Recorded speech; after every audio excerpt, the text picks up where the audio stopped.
76 years ago, the United States came under a surprise attack by the Japanese at Pearl Harbor, Hawaii. There were 2,403 people killed and nearly 1,200 wounded, along with 4 American battleships that sunk to the bottom of the ocean. The monument still floats atop the USS Arizona, which remains in the harbor as a grim reminder of the beginning of World War II.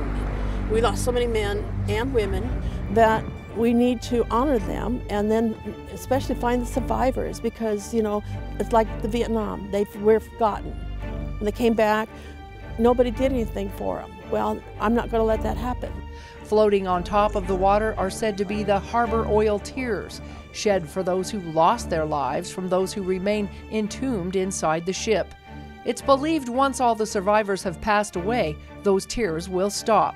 Carved inside the floating monument wall are the names of those valiant men and women who braved the invasion. And it's important that we teach our children, and even ourselves, you know, what we did and why we did it.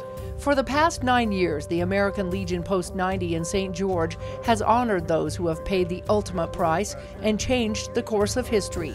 During a special ceremony at the Tonnequin Cemetery, veterans said a short prayer at the exact time of the event 76 years ago. 2,400 people, servicemen and women who gave their lives. Members of the military then laid a wreath next to the granite pillar. Among those present was Pearl Harbor survivor and former Navyman John Endicott, who now resides at the Southern Utah Veterans Home. The now 94-year-old Endicott was teary-eyed through the ceremony. John, we would like to present this shell that we shot today as a token of our for Pearl Harbor. Okay? Thank you. Yep. Okay. Thank you. Endicott was sitting next to the Pearl Harbor Monument, where his name too shall someday be carved along with 30 other names listed from southern Utah. Flags were raised and then lowered to half-mast, where they will fly that way from sunup to sundown on this memorial occasion. While Pearl Harbor was an horrific event, it will go down in infamy, as stated by former President Franklin D. Roosevelt. No matter what branch of service you're in, you know, this was part of our history. We want to carry it on.